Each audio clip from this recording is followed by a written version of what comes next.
গণেশায় নমঃ। নমস্কার বন্ধুরা, আজকের কার্যক্রম চাকরি পাওয়ার টোটকা। অনেক চেষ্টা করেও কি চাকরি পাচ্ছেন না? ইন্টারভিউ ভালো হলেও বারবার ব্যর্থ হচ্ছেন, না কোনো যোগাযোগই আসছে না?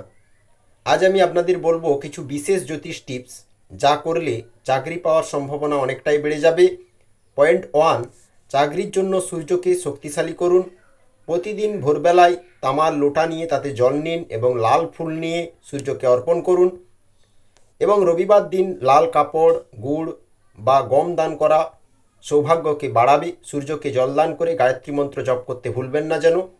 পয়েন্ট 2, শনি ও মঙ্গল প্রতিকার। শনির কারণে চাকরিতে বাধা আসে, তাই মঙ্গলবার, শনিবার কাক বা কুকুরকে খাবার দিন বা গরুকে অবশ্যই নিজের হাতে সেবা দিন। পাখিকে ডাল বা কলাই খাওয়াতে পারেন। এই দুদিনের মধ্যে কোনো একদিন মঙ্গলবার বা শনিবার বৃদ্ধাশ্রমে গিয়ে মানুষদের সাথে কথা বলুন এবং তাদের কথা শুনুন এবং নিজের সামর্থ্য অনুযায়ী মানুষকে খুশি করে চলে আসুন। বন্ধুরা, কিছু পেতে কিছু ত্যাগ স্বীকার তো অবশ্যই করতে হবে, কারণ দানি মানুষকে মহান বানায়। 1 গুণ দেবেন তো 10 গুণ পাবেন।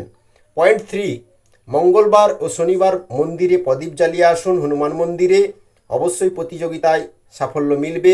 বিছানা ছাড়ার সময় প্রতিদিন ওম গণগণপতয়ে নমো নমঃ এই মন্ত্রটি 11 বার জপ করে বিছানা ছাড়ুন। এতে যোগাযোগ ও বুদ্ধি ঠিক থাকবে। আর যাদের গুরু আছে অবশ্যই গুরুমন্ত্র জপ করবেন সারাদিনে 3 বার। এবং বৃহস্পতিবার অবশ্যই নিরামিষ আহার গ্রহণ করবেন। যাদের গুরু নেই তারা বলবেন গুরু ব্রহ্মা গুরু বিষ্ণু গুরুদেব মহেশ্বর গুরু সাক্ষাৎ পরম ব্রহ্ম তস্মৈ শ্রী গুরবে নমঃ। এতে কি জ্ঞান প্রাপ্ত করবেন, উচিত দিশা পাবেন, অন্ধকার কাটবে। পয়েন্ট 4, নিজের হাতে বাড়ির উত্তর পূর্ব দিকে তুলসী গাছ রোপণ করুন। বুধবার দিন পড়াশোনা করুন পূর্ব দিকে বসে। আর ডেলি 2 বার শঙ্খ বাজান, উত্তর পূর্ব দিকে তাকিয়ে একবার এবং সন্ধ্যায় একবার যদি সময় হয়। পয়েন্ট 5, দান ও পুজো। বৃহস্পতিবার হলুদ কাপড় কোনো মহিলাকে দান করতে পারেন। সোমবার কোথাও না কোথাও গিয়ে গরিব বৃদ্ধ মানুষকে কিছুটা সময় দিন, তার সাথে কথা বলুন, প্রয়োজন হলে তাকে সাহায্য করুন।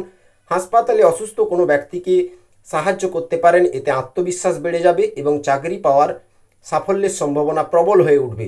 বন্ধুরা, চাকরি না পাওয়ার পেছনে গ্রহদোষ অবশ্যই থাকে, তবে এই সহজ প্রতিকারগুলো করলে ভাগ্য খুলতে শুরু করবে। মনে রাখবেন, প্রতিকারের সাথে সাথে নিজের দক্ষতা বাড়াতে হবে আর পরিশ্রমকে ভয় পাওয়া চলবে না। ব্যর্থ হলেও প্রচেষ্টা জারি রাখুন। ভিডিও ভালো লাগলে বন্ধুরা লাইক করুন, শেয়ার করুন। জ্যোতিষ সংক্রান্ত টিপস পেতে চ্যানেলটি সাবস্ক্রাইব করতে ভুলবেন না। ভালোবেসে কমেন্ট করবেন। হর হর মহাদেব। ওম নমঃ শিবায়।